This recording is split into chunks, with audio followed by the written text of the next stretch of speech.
पानी जोरी आगे भई ठाढ़ी, प्रभु ही बिलो की प्रीति अति बाढ़ी। यही विधि अस्तुति करऊं तुम्हारी, अधम जाति में जड़ मति भारी।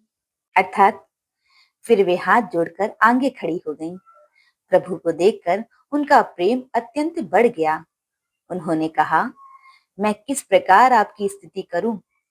मैं नीच जाति की और अत्यंत मूढ़ बुद्धि हूं। अधम ते अधम अधम अति नारी, तिन्ह मोह मैं मति मंद अघारी।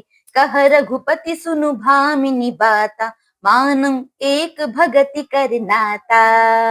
अर्थात जो अधम से भी अधम है, स्त्रियां उनमें भी अत्यंत अधम हैं, और उनमें भी, हे पापनाशक, मैं मंद बुद्धि हूं।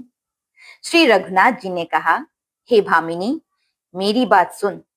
मैं तो केवल एक भक्ति ही का संबंध मानता हूँ। जाति पाति कुल धर्म बड़ाई, धन बल परिजन गुण चतुराई। भगति हीन नर सोहई कैसा, बिनु जल बारिद देखिय जैसा।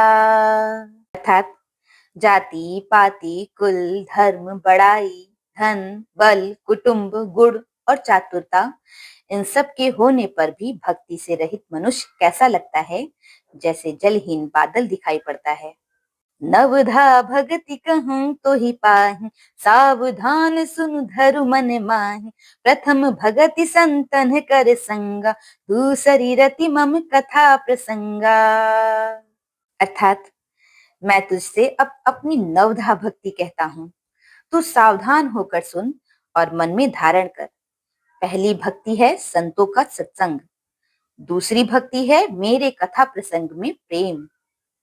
गुरपद पंकज सेवा, तीसरी भगति अमान। चौथी भगति मम गुण गण, करई कपट तजिगान। करई कपट तजिगान। अर्थात तीसरी भक्ति है अभिमान रहित होकर गुरु के चरण कमलों की सेवा, और चौथी भक्ति यह है कि कपट छोड़कर मेरे गुण समूहों का गान करे। बोलो सियावर रामचंद्र जी की जय। कृपया चैनल को लाइक, सब्सक्राइब एंड शेयर करें और प्रभु की निर्मल भक्ति को जन जन तक पहुंचाएं।